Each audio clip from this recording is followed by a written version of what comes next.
പിതാവിൻ്റെയും പുത്രൻ്റെയും പരിശുദ്ധാത്മാവിൻ്റെയും നാമത്തിൽ ആമേൻ. ഇന്നത്തെ നമ്മളുടെ ഈ ദൈവശാസ്ത്ര ക്ലാസ്സിൽ പൗരോഹിത്യത്തെക്കുറിച്ചുള്ള ചില ചിന്തകൾ പങ്കുവയ്ക്കുവാനായിട്ട് ഞാൻ ആഗ്രഹിക്കുകയാണ്. പൗരോഹിത്യത്തെക്കുറിച്ച് ചില ചോദ്യങ്ങൾ ചില ആളുകൾ ചോദിച്ചത് എൻ്റെ മനസ്സിൽ ഇപ്പോഴുമുണ്ട്. ശുശ്രൂഷ പൗരോഹിത്യത്തെക്കുറിച്ചും അല്ലെങ്കിൽ പൊതുവായി ദൈവജനം മുഴുവനുമുള്ള പൗരോഹിത്യം, ഇവ തമ്മിലുള്ള വ്യത്യാസമെന്ത്? വിശുദ്ധ പത്രോസിൻ്റെ അഭിപ്രായത്തിൽ ജ്ഞാനസ്നാനം ലഭിച്ച എല്ലാവരും പുരോഹിതരാണ്. അങ്ങനെയെങ്കിൽ പുരോഹിതനെന്ന ഒരു പ്രത്യേക ഗണം വ്യക്തികളുടെ ആവശ്യം എന്താണ്? ശ്രേഷ്ഠ പുരോഹിതനായി യേശുക്രിസ്തു മാത്രം ഉണ്ടായാൽ പോരെ? പത്രോസ് തന്നെ എടുത്തു പറയുന്ന കാര്യമാണ്. ജ്ഞാനസ്നാനം സ്വീകരിച്ചവരെല്ലാം പുരോഹിതരാണ്, ക്രിസ്തുവിൻ്റെ പൗരോഹിത്യത്തിൽ പങ്കാളികളാകുന്നവരാണ്. പൊതു പൗരോഹിത്യം എന്നതിനെ പറയും. അപ്പോൾ പിന്നെ പ്രത്യേക ഒരു പുരോഹിത ഗണം ആവശ്യമുണ്ടോ? പഴയ നിയമത്തിലേക്ക് നമ്മൾ കടന്നു ചെല്ലുമ്പോൾ പുറപ്പാടിൻ്റെ പുസ്തകം 19 അധ്യായം 6 മുതലുള്ള തിരുവചനങ്ങളിൽ എനിക്ക് നിങ്ങൾ പുരോഹിത രാജ്യവും വിശുദ്ധ ജനവുമായിരിക്കും. അപ്പോൾ പ്രത്യേകിച്ച് അഹറോൻ അല്ലെങ്കിൽ പഴയ നിയമത്തിലെ ഇസ്രായേൽക്കാരുടെ ഇടയിലെ എല്ലാ പുരോഹിതരെയും കൂട്ടിയിട്ട് അവരോട് ദൈവമായ കർത്താവ് പറയുകയാണ്, എനിക്ക് നിങ്ങൾ പുരോഹിത രാജ്യവും വിശുദ്ധ ജനവുമായിരിക്കും. കർത്താവിൻ്റെ പുരോഹിതരെന്ന് നിങ്ങൾ വിളിക്കപ്പെടും. യെശയ്യാ പ്രവാചകൻ്റെ പുസ്തകം 6 അധ്യായം 16 തിരുവചനത്തിലും ഇത് കാണാനായിട്ട് പറ്റും. വീണ്ടും പുറപ്പാടിൻ്റെ പുസ്തകത്തിൽ, ലേവ്യരുടെ പുസ്തകത്തിലൊക്കെ ഇക്കാര്യങ്ങൾ രേഖപ്പെടുത്തിയിട്ടുണ്ട്. ലേവ്യരുടെ പുസ്തകം 8 അധ്യായം 9 അധ്യായം ഇവിടെയൊക്കെ അഹറോന്റെ പൗരോഹിത്യത്തിൻ്റെ പ്രോത്ഘാടനത്തെയും കുറിച്ച് പ്രത്യേകമായിട്ട് എടുത്തു പറയുന്നുണ്ട്. അപ്പം പഴയ നിയമത്തിൽ അല്ലെങ്കിൽ ഇസ്രായേൽ ജനത്തിൻ്റെ ആദ്യ കാലഘട്ടം മുതൽ ഈ പൗരോഹിത്യ ശുശ്രൂഷ, ആ ശുശ്രൂഷയ്ക്കായി പ്രത്യേകിച്ച് പുരോഹിതരെ നിയോഗിച്ചിരുന്നു എന്ന് നമുക്ക് കണ്ടെത്താൻ പറ്റും. ഇവിടെ നമുക്ക് ശ്രദ്ധിക്കാം 9 അധ്യായത്തിൽ ലേവ്യരുടെ പുസ്തകം, കർത്താവ് മോശയോട് ഇങ്ങനെ അരുളിച്ചെയ്തു, വസ്ത്രങ്ങൾ, അഭിഷേക തൈലം എന്നിവയോടുകൂടി അഹറോനെയും പുത്രന്മാരെയും കൊണ്ടുവരിക. അനന്തരം മോശ അഹറോനെയും പുത്രന്മാരെയും മുൻപോട്ട് കൊണ്ടുവന്ന് അവരെ വെള്ളം കൊണ്ട് കഴുകി അഹറോനെ കുപ്പായമണിയിച്ചു, അരപ്പട്ട കെട്ടി, മേലങ്കി ധരിപ്പിച്ചു, തലപ്പാവ് ധരിപ്പിച്ച് അതിൻ്റെ മുൻവശത്തായി കർത്താവ് കൽപ്പിച്ചിരുന്നതുപോലെ വിശുദ്ധ കിരീടമായ പൊൻതകിട് ചാർത്തി, പിന്നീട് ശിരസിൽ തൈലാഭിഷേകം ചെയ്ത് അഹറോനെ വിശുദ്ധീകരിച്ചു. ദൈവം മോശയെ ഫലമേൽപ്പിക്കുകയാണ്. അഹറോനെ പുരോഹിതനായി അഭിഷേകം ചെയ്ത് മാറ്റി നിർത്തി വിശുദ്ധീകരിച്ച് കഴുകി വെടിപ്പാക്കി വിശുദ്ധ വസ്ത്രങ്ങൾ അല്ലെങ്കിൽ പുരോഹിതൻ്റെ വസ്ത്രങ്ങൾ അണിയിച്ച് വിശുദ്ധമായ കിരീടം ചാർത്തി തൈലാഭിഷേകം ചെയ്യുക. വളരെ വിശദമായി വ്യക്തമായി ഓരോ കാര്യങ്ങളും അവ്യക്തതയിലല്ല, വളരെ വ്യക്തമായിട്ട് വായിക്കുമ്പോൾ നമുക്ക് മനസ്സിലാകുന്ന വിധത്തിൽ കാണാൻ പറ്റും. വീണ്ടും അവൻ്റെ തലയിൽ കൈകൾ വെച്ച് ദഹനബലിക്കുള്ള മുട്ടാടിനെ അവൻ കൊണ്ടുവന്നു. ഈ മോശ പാപപരിഹാര ബലിക്കുള്ള കാളയെ കൊണ്ടുവന്നു. അഹറോനും പുത്രന്മാരും അതിൻ്റെ തലയിൽ കൈകൾ വെച്ച് പ്രാർത്ഥിച്ച് അല്ലെങ്കിൽ പാപപരിഹാരത്തിന് വേണ്ടി ബലിയർപ്പിക്കുവാനായിട്ട് അവയെ ഒരുക്കുകയാണ്. ഈ വലിയ ഉത്തരവാദിത്വം, ബലിയർപ്പിക്കുവാനുള്ള പുരോഹിതൻ്റെ ഉത്തരവാദിത്വം മോശ അഹറോനെയും പുത്രന്മാരെയും ഏൽപ്പിക്കുകയാണ്. ഇത് വളരെ വ്യക്തമായിട്ട് നമുക്ക് കാണാൻ പറ്റും. ലേവ്യരുടെ പുസ്തകം 8 അധ്യായം 1 മുതൽ 30 വരെയുള്ള തിരുവചനം നിങ്ങളൊന്നെടുത്ത് വായിക്കുന്നത് നല്ലത്. വളരെ വ്യക്തമായി വിശദമായി പഴയ നിയമത്തിലെ ഇസ്രായേൽക്കാരുടെ ഇടയിൽ നടമാടിയിരുന്ന അല്ലെങ്കിൽ നടപ്പാക്കിയിരുന്ന കാര്യം നമുക്ക് കാണാൻ പറ്റും. അവിടെയാണ് ഈ പൗരോഹിത്യത്തിൻ്റെ തുടക്കമെന്ന് പറയുന്നത്. അഹറോൻ്റെ പൗരോഹിത്യം.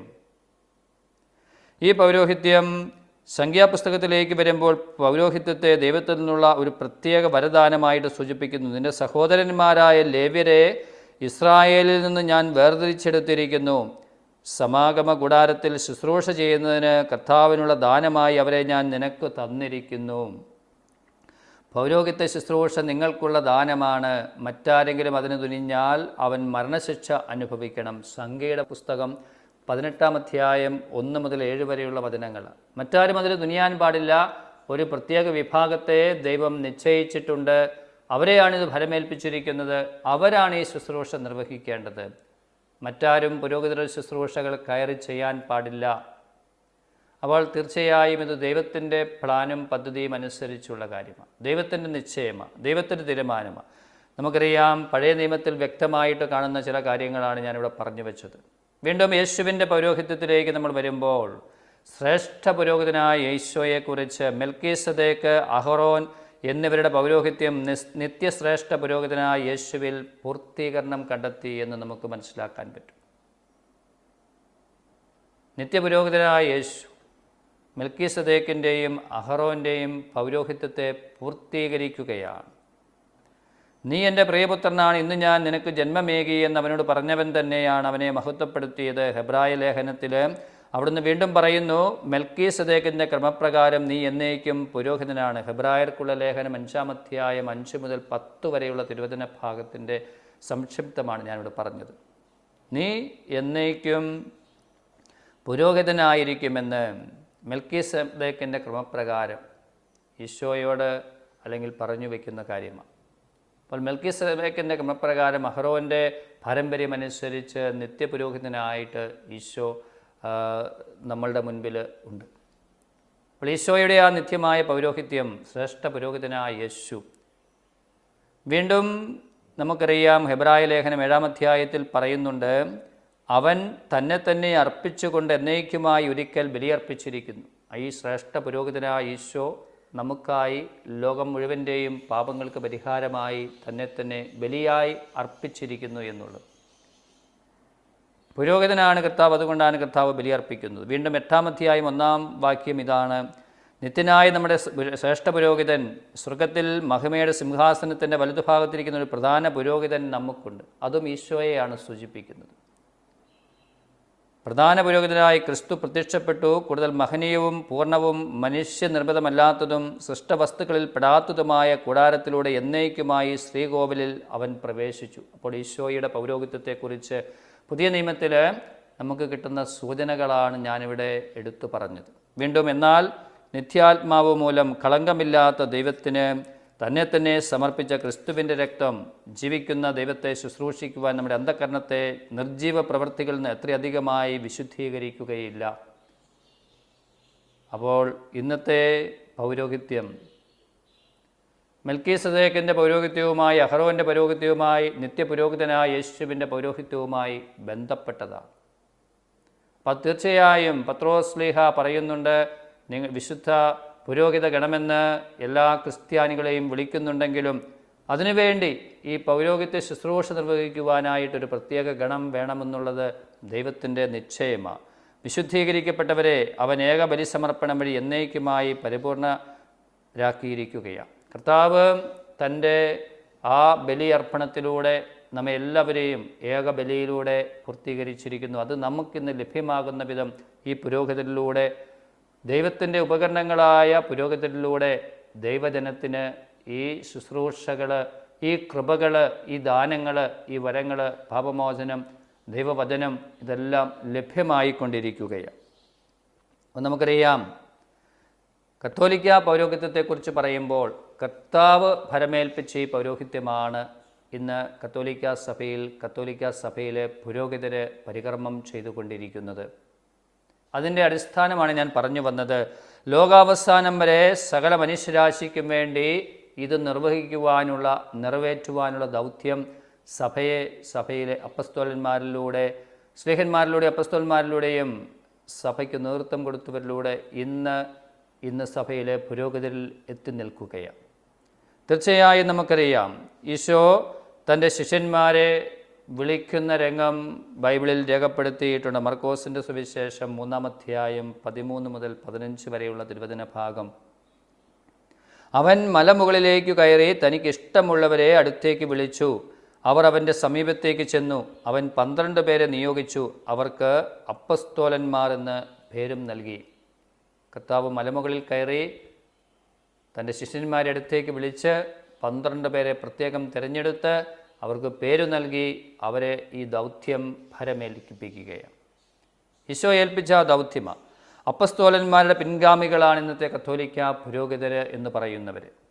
അപ്പോൾ ഈശോ ഫലമേൽപ്പിച്ച ഈ ദൗത്യം ദൈവവചനം പ്രസംഗിക്കുക, അല്ലെങ്കിൽ ലോകാവസാനം വരെ സകല ജനതയ്ക്കും വേണ്ടി പാപപരിഹാര ബലിയർപ്പിക്കുക, ഈ രണ്ട് വലിയ ദൗത്യം, ആ വലിയ ദൗത്യം ഇന്ന് നിറവേറ്റിക്കൊണ്ടിരിക്കുകയാണ്. പൗരോഹിത്യ രാജ്യത്തിൽ അഥവാ പുരോഹിതരുടെ രാജ്യത്തിൽ ഒരു പ്രത്യേക പൗരോഹിത്യ പൗതി സ്ഥാപിച്ചുകൊണ്ടാണ് കർത്താവ് ഈ ദൗത്യം നമ്മെ ഏൽപ്പിച്ചിരിക്കുന്നത്. പഴയ നിയമത്തിലെ പൗരോഹിത്യത്തെക്കാൾ പൗരോഹിത്യം ഏറെ സമുന്നതവും കൂടുതൽ സമ്പൂർണവുമാണ് പുതിയ നിയമത്തിലെ പൗരോഹിത്യത്തെക്കുറിച്ച് നമ്മൾ പറയുമ്പോൾ. നിങ്ങൾ എൻ്റെ ഓർമ്മയ്ക്കായി ഇത് ചെയ്യുവൻ. ലൂക്കായുടെ സുവിശേഷം 22-ാം അധ്യായം 19-ാമത്തെ തിരുവചനം. യേശുവിൻ്റെ ബലി അർപ്പിക്കുക, അല്ലെങ്കിൽ കുറച്ചുകൂടി വ്യക്തമായും പൂർണ്ണമായും അത് നിറവേറ്റുക. ആദ്യ പുരോഹിതനായ അല്ലെങ്കിൽ ആദ്യത്തെ പുരോഹിതർ അപ്പസ്തോലന്മാരായിരുന്നു എന്ന് നമുക്കറിയാം. സഭയിലെ ആദ്യത്തെ പുരോഹിതർ ആരെ എന്ന് ചോദിച്ചാൽ അപ്പസ്തോലന്മാർ എന്ന് നമ്മൾ ഉത്തരം പറയും. വിശ്വാസികളെ പഠിപ്പിക്കുക, വിശുദ്ധീകരിക്കുക, അതിനൊക്കെയുള്ള പൂർണ്ണമായ അധികാരം സഭയിലെ പുരോഹിതർക്ക്. പുതിയ നിയമത്തിൽ ദൃശ്യവും ബാഹ്യവുമായ പൗരോഹിത്യമില്ല. നമ്മുടെ കർത്താവിൻ്റെ ശരീരരക്തങ്ങളെ പൗത്രീകരിക്കുവാനും നൽകുവാനും അതുപോലെ തന്നെ പാപങ്ങൾ ക്ഷമിക്കുവാനും ബന്ധിക്കുവാനും ഒരു അധികാരവുമില്ല. കേവലം സുവിശേഷ പ്രസംഗത്തിനുള്ള അധികാര പദവിയും ശുശ്രൂഷയും മാത്രമേ ഉള്ളൂ എന്ന് ആരെങ്കിലും പറഞ്ഞാൽ ട്രെൻഡ് കൗൺസിൽ പറയുക, അവൻ ശപിക്കപ്പെട്ടവനാകട്ടെ, അവൻ വിലക്കപ്പെട്ടവനാകട്ടെ എന്ന് ഓർമ്മപ്പെടുത്തുകയാണ്. വചനം പ്രഘോഷിച്ചാൽ മാത്രം മതി, മറ്റ് ശുശ്രൂഷകളൊന്നും നിറവേറ്റണ്ട എന്ന് പറയുന്ന ചില ആളുകൾ, അല്ലെങ്കിൽ ഈ ശുശ്രൂഷ പൗരോഹിത്യത്തിൻ്റെ പ്രാധാന്യത്തെ ഇടിച്ചു കാണിക്കുന്ന ചില ആളുകൾ, ജനങ്ങളിൽ നിന്ന് ജനങ്ങൾക്ക് വേണ്ടി തിരഞ്ഞെടുക്കപ്പെടുന്ന പ്രധാന പുരോഹിതൻ ദൈവിക കാര്യങ്ങൾക്ക് നിയമിക്കപ്പെടുന്നത് പാപപരിഹാരത്തിനായി ബലികളും കാഴ്ചകളും അർപ്പിക്കാനാണ്. ഹെബ്രായ ലേഖനം 5-ാം അധ്യായം 1-ാം തിരുവചനമാണ് വളരെ വ്യക്തമായിട്ട് പറയുകയാണ്. പാപപരിഹാരത്തിനായി ബലികളും കാഴ്ചകളും അർപ്പിക്കുക തിരഞ്ഞെടുക്കപ്പെടുന്ന പുരോഹിതരുടെ പ്രധാനപ്പെട്ട ദൗത്യമാണ്. കത്തോലിക്കാ സഭയിലെ ശുശ്രൂഷകൾ കർത്താവിനാൽ തിരഞ്ഞെടുക്കപ്പെട്ടവരുടെയാണ്. ഈ ശുശ്രൂഷകൾ നിറവേറ്റുന്നത് പ്രത്യേകം തിരഞ്ഞെടുക്കപ്പെട്ട വ്യക്തികളാണ്. ഈ ശുശ്രൂഷാ ദൗത്യത്തെ അപഹരിക്കുവാനോ കൈയടക്കുവാനോ ആർക്കും അധികാരമില്ല, അല്ലെങ്കിൽ ആരും സ്വയം ഈ ബഹുമതി ഏറ്റെടുക്കുകയില്ല. ഹെബ്രായ ലേഖനം 5-ാം അധ്യായം 1-ാം വാക്യം. അഹരോനെ പോലെ വിളിക്കപ്പെടുകയല്ലാതെ സ്വയം ആർക്കും ഏറ്റെടുക്കാൻ പറ്റുന്നതല്ല. ദൈവം വിളിച്ച് ഈ ദൗത്യം ഏൽപ്പിക്കുകയാണ്. അഹരോനെ മോശയിലൂടെ ദൈവം തിരഞ്ഞെടുത്ത് വിളിച്ച് ഈ ദൗത്യം ഫലമേൽപ്പിക്കുകയാണ്. ഹെബ്രായ ലേഖനം 5-ാം അധ്യായം 1-ാം തിരുവചനം ഇത് വളരെ വ്യക്തമായിട്ട് എടുത്തു പറഞ്ഞിരിക്കുകയാണ്. അപ്പോൾ ഇതൊരു ദൈവവിളി, ദൈവത്തിൻ്റെ പ്രത്യേകമായ തിരഞ്ഞെടുപ്പ് ഇതിലൂടെ സംഭവിക്കേണ്ടതുണ്ട്. വീണ്ടും നമുക്കറിയാം, വിശ്വാസികളുടെ വിശുദ്ധീകരണത്തിന് വേണ്ടി യേശു തുടക്കം കുറിച്ച പൗരോഹിത്യം പ്രചരിപ്പിക്കുന്നതിന് അപ്പസ്തോലിക പിന്തുടർച്ച ഉണ്ടായിരിക്കണമെന്ന് യേശുവിൻ്റെ ഇച്ഛയായിരുന്നു, അല്ലെങ്കിൽ തീരുമാനം. അപ്പസ്തോലികമായ ആ പിന്തുടർച്ച, അല്ലാതെ ആരെങ്കിലും പുതിയൊരു സഭ സ്ഥാപിച്ച് ഞാൻ പുരോഹിതനാണ് എന്ന് പറഞ്ഞ് കയറി വന്നാൽ അവരെ പുരോഹിതരായിട്ട് അല്ലെങ്കിൽ മെത്രാന്മാരായിട്ട് ഒരിക്കലും അംഗീകരിക്കാൻ പറ്റുകയില്ല. ഈ അപ്പസ്തോലിക പാരമ്പര്യം എന്ന് പറയുന്നത് യേശുവിൽ നിന്നും അപ്പസ്തോലന്മാർക്ക് ലഭിച്ച ആ അപ്പസ്തോലിക പാരമ്പര്യം, കത്തോലിക്ക സഭയിലൂടെ തുടർന്നുകൊണ്ടിരിക്കുന്ന ആ പൗരോഹിത്യ പാരമ്പര്യം എന്ന് പറയുന്ന അപ്പസ്തോലിക പാരമ്പര്യം, അതുള്ളവരെ മാത്രമേ പുരോഹിതരായിട്ട് അംഗീകരിക്കുവാനായിട്ട്, ഈ ശുശ്രൂഷകൾ നടപ്പാക്കാൻ അല്ലെങ്കിൽ നിർവഹിക്കുവാൻ അവർക്ക് മാത്രമേ അതിനുള്ള അധികാരം ലഭിച്ചിട്ടുള്ളൂ, അവകാശം ലഭിച്ചിട്ടുള്ളൂ. അല്ലാതെ ഇത് മുറിഞ്ഞു പോയാൽ സഭ എന്ന് പറഞ്ഞല്ലെങ്കിൽ കുറച്ചാളുകൾ യേശുവിൻ്റെ നാമത്തിൽ എന്ന് പറഞ്ഞ് ഒന്നുചേർന്ന് അവരെ പുരോഹിതരായി മെത്രാന്മാരായി അഭിഷേകം ചെയ്യുകയും ഒക്കെ ചെയ്യുന്ന ചില രീതികളൊക്കെ ഇന്നത്തെ ഈ ആധുനിക ലോകത്തിൽ അവിടെയും ഇവിടെയും ഒക്കെ നമ്മൾ കാണുന്നുണ്ട്. അവരെ പക്ഷേ പുരോഹിതരായിട്ട് അംഗീകരിക്കുവാനായിട്ട് പറ്റുകയില്ല. ഞങ്ങൾ ക്രിസ്തുവിൻ്റെ സ്ഥാനപതികളാണ്, ഞങ്ങൾ വഴി ദൈവം നിങ്ങളോട് അഭ്യർത്ഥിക്കുന്നു, നിങ്ങൾ ക്രിസ്തുവിനോട് രമ്യതപ്പെടുന്നു. ഇതാണ് ക്രിസ്തുവിൻ്റെ നാമത്തിൽ ഞങ്ങൾ നിങ്ങളോട് അപേക്ഷിക്കുന്നത്. കൊരിന്തോസുകാർക്ക് എഴുതിയ 2-ാം ലേഖനത്തിൽ 5-ാം അധ്യായത്തിൽ പറയുന്ന കാര്യമാണ്. ആർക്കെങ്കിലും കൈവെപ്പ് നൽകുന്നതിന് തിടുക്കം കൂട്ടുകയോ മറ്റുള്ളവരുടെ പാപങ്ങളിൽ പങ്കുചേരുകയോ അരുത്, നീ വിശുദ്ധി പാലിക്കണം. തിമോത്തിയോസിൻ്റെ 1-ാം ലേഖനം 5-ാം അധ്യായം 22-ാം തിരുവചനത്തിൽ പൗലോസ് ശ്ലീഹ തിമോത്തിയോസിനെ ഓർമ്മപ്പെടുത്തുന്നത്. ആരും തിടക്കം കൂട്ടി ആരെയും പുരോഹിതനൊന്നും ആക്കാൻ പാടില്ല. വേണ്ടത്ര ഒരുക്കവും ആലോചനയും ദൈവത്തിൻ്റെ വിളിയുണ്ട് എന്ന ഉറച്ച ബോധ്യവും ഉണ്ടായതിനു ശേഷം മാത്രമേ സാധിക്കുകയുള്ളൂ. ഇത് മനുഷ്യൻ്റെ ചില പ്രത്യേക കഴിവുകൊണ്ടോ അവൻ്റെ പ്രാഗൽഭ്യം കൊണ്ടോ ലഭിക്കുന്നതല്ല. ദൈവത്തിൻ്റെ നിയോഗമായിട്ട് ആണ് പുരോഹിതൻ സഭയിൽ അഭിഷേകം ചെയ്യപ്പെടുന്നത്. ദൈവത്തിൻ്റെ തിരഞ്ഞെടുപ്പാണ് പ്രധാനപ്പെട്ടത്. നമ്മുടെ ആഗ്രഹം അതിനോട് ചേരുന്നു എങ്കിലും ദൈവം തിരഞ്ഞെടുത്തെങ്കിൽ മാത്രമേ. സഭയെ നന്നായി ഭരിക്കുന്ന ശ്രേഷ്ഠന്മാർ, പ്രത്യേകിച്ച് പ്രസംഗത്തിലും പ്രബോധനത്തിലും ഏർപ്പെട്ടിരിക്കുന്നവർ കൂടുതൽ ബഹുമാനത്തിന് അർഹരായി പരിഗണിക്കപ്പെടണം. തിമോത്തിയോസിൻ്റെ 1-ാം ലേഖനം 5-ാം അധ്യായത്തിൽ പൗലോസ്ലീഹ പറയുന്നത് സഭയിലെ പുരോഹിതര് ശ്രേഷ്ഠന്മാരായി ബഹുമാനിതരായി കണക്കാക്കപ്പെടണം. അങ്ങനെ തന്നെയാണ് സഭ ആഗ്രഹിക്കുന്നത്. അപ്പോൾ തീർച്ചയായും ആ ഒരു വലിയ ഉത്തരവാദിത്തമാണ് സഭ പുരോഹിതരെ ഏൽപ്പിക്കുന്നത്. കർത്താവിൻ്റെ ദൗത്യം, കർത്താവിൻ്റെ ആ രക്ഷാകരമായ ശുശ്രൂഷ ഇന്ന് സഭയിൽ പുരോഹിതരിലൂടെ തുടരുകയാണ്. ഇതേ രീതിയിൽ പുതിയ ഉടമ്പടിയിലെ പുരോഹിതർ വിശ്വാസികളെ യേശുക്രിസ്തുവിൻ്റെയും ഏറ്റവും പരിശുദ്ധ തൃത്വത്തിൻ്റെയും നാമത്തിൽ അനുഗ്രഹിക്കും. നമ്മുടെ കർത്താവായ ഈശോ മിശിഹായുടെ കൃപ നിങ്ങളെല്ലാവരോടും കൂടെ ഉണ്ടായിരിക്കട്ടെ. തെസ്സലോനിക്ക 2-ാം ലേഖനം 3-ാം അധ്യായം 18-ാമത്തെ തിരുവചനം. കർത്താവിൻ്റെ നാമത്തിൽ, പരിശുദ്ധ തൃത്വത്തിൻ്റെ നാമത്തിൽ ദൈവജനം മുഴുവനെയും അനുഗ്രഹിക്കുവാനുള്ള ആ അധികാരം പുരോഹിതർക്ക് നൽകപ്പെട്ടിരിക്കുകയാണ്. നമുക്കറിയാം, പഴയ നിയമത്തിൽ സംഖ്യയുടെ പുസ്തകത്തിൽ 6-ാം അധ്യായത്തിൽ പറയുന്നുണ്ട്, കർത്താവ് കരുണയോടെ കടാക്ഷിച്ച് നിനക്ക് സമാധാനം നൽകട്ടെ. ഇപ്രകാരം അവർ ഇസ്രായേൽ മക്കളുടെ മേൽ എൻ്റെ നാമം ഉറപ്പിക്കട്ടെ, അപ്പോൾ ഞാൻ അവരെ അനുഗ്രഹിക്കും. സംഖ്യയുടെ പുസ്തകത്തിൽ പുരോഹിതരിലൂടെ ദൈവത്തിൻ്റെ ജനത്തെ അനുഗ്രഹിക്കുന്ന ആ സംഭവം വിവരിച്ചിരിക്കുകയാണ് സംഖ്യയുടെ പുസ്തകം 6-ാം അധ്യായത്തിൽ. അതുപോലെ ഇന്ന് പുരോഹിതന്മാർക്ക് ദൈവജനത്തെ ദൈവനാമത്തിൽ, തൃത്വത്തിൻ്റെ നാമത്തിൽ, യേശുക്രിസ്തുവിൻ്റെ സ്നേഹത്തിൻ്റെ നാമത്തിൽ അനുഗ്രഹിക്കുവാൻ കർത്താവായ യേശുക്രിസ്തുവിൻ്റെ കൃപയും ദൈവത്തിൻ്റെ സ്നേഹവും പരിശുദ്ധാത്മാവിൻ്റെ സഹവാസവും നിങ്ങളോടുകൂടെ ഉണ്ടായിരിക്കട്ടെ എന്ന് പറഞ്ഞ് കൊരിന്തോസിൻ്റെ 2-ാം ലേഖനം 13-ാം അധ്യായം 3-ാം തിരുവചനത്തിൽ വീണ്ടും നമ്മളത് കാണുകയാണ്. അപ്പോൾ ഇന്നും നമുക്കറിയാം, വിശുദ്ധ കുർബാനയിലെ പ്രാർത്ഥനകളിൽ, പ്രാർത്ഥനയുടെ സമാപനത്തിൽ, മറ്റു പ്രാർത്ഥനകളുടെയൊക്കെ സമാപനത്തിൽ യേശുവിൻ്റെ നാമത്തിൽ, പരിശുദ്ധ തൃത്വത്തിൻ്റെ നാമത്തിൽ ദൈവജനം മുഴുവനെയും അനുഗ്രഹിക്കുവാൻ ഉള്ള അധികാരം സഭയിലെ പുരോഹിതർക്ക് നൽകപ്പെട്ടിരിക്കുകയാണ്. നമുക്കറിയാം, അൽമായ പൗരോഹിത്യത്തെക്കുറിച്ച് പറയുമ്പോൾ, അൽമായ പൗരോഹിത്യം തീർച്ചയായും നിങ്ങൾ സജീവ ശിലകൾ കൊണ്ടുള്ള ഒരു ആത്മീയ ഭവനമായി പടുത്തുയർത്തപ്പെടട്ടെ. യേശുക്രിസ്തു വഴി ദൈവത്തിന് സ്വീകാര്യമായ ബലികൾ അർപ്പിക്കുന്നതിന് വിശുദ്ധമായ ഒരു പുരോഹിത ജനമാകുകയും ചെയ്യട്ടെ. പത്രോസിൻ്റെ 1-ാം ലേഖനം 2-ാം അധ്യായം 5 മുതൽ 9 വരെയുള്ള തിരുവചനങ്ങളിൽ ഈ രാജകീയ പുരോഹിത ജനത്തെക്കുറിച്ച് പത്രോസ്ലീഹ ഓർമ്മപ്പെടുത്തുന്നുണ്ട്. ആകയാൽ സഹോദരരെ, ദൈവത്തിൻ്റെ കാരുണ്യം അനുസ്മരിച്ചുകൊണ്ട് ഞാൻ നിങ്ങളോട് അപേക്ഷിക്കുന്നു, നിങ്ങളുടെ ശരീരങ്ങളെ വിശുദ്ധവും ദൈവത്തിന് പ്രീതികരവുമായ സജീവ ബലിയായി സമർപ്പിക്കുവിൻ. ഇതിലൂടെ ദൈവത്തിന് തങ്ങളെ തന്നെ പൂർണ്ണമായും സമർപ്പിച്ചുകൊണ്ട്, തങ്ങളുടെ ശരീരത്തെയും ആത്മാവിനെയും കഴിവുകളെയും എല്ലാം സമർപ്പിച്ചുകൊണ്ട് ബലിയർപ്പിക്കുവാനായിട്ട്, സജീവ ബലിയായിട്ട് അർപ്പിക്കുവാൻ ഓരോ ദൈവജനത്തെയും ആഹ്വാനം ചെയ്യുകയാണ്. രാജകീയ പൗരോഹിത്യ വിശ്വാസികളുടെ ബലിയർപ്പണം ദൈവത്തിന് സ്വീകാര്യമായ കാഴ്ചയായിട്ട് സമർപ്പിക്കുകയാണ്. അപ്പോൾ ഈ ദൈവജനമെന്ന് പറയുന്നവർ എപ്രകാരമാണ് പൗരോഹിത്യ ശുശ്രൂഷയിൽ അല്ലെങ്കിൽ ഈ രാജകീയ പൗരോഹിത്യത്തിൽ പങ്കെടുക്കുന്നത് എന്ന് അവർ സ്വയം തങ്ങളെ തന്നെ ദൈവത്തിന് സമർപ്പിച്ചുകൊണ്ട്, സജീവ ബലിയായി വിശുദ്ധമായി തങ്ങളെ തന്നെ, തങ്ങളുടെ ശരീരങ്ങളെ സമർപ്പിച്ചുകൊണ്ട് ഈ ബലിയർപ്പണത്തിൽ പങ്കുകാരാകുകയാണ്. അൽമായരുടെ സാർവത്രിക പൗരോഹിത്യം പ്രത്യേക ശുശ്രൂഷ പൗരോഹിത്യത്തെ ഒരിക്കലും തരം താഴ്ത്തി കാണിക്കുന്നില്ല. അപ്പോൾ അൽമായര് ഈ ഒരു സാർവത്രിക പൗരോഹിത്യത്തിൽ, ക്രിസ്തുവിൻ്റെ ആ രാജകീയ പൗരോഹിത്യത്തിൽ പങ്കുകാരാകുമ്പോൾ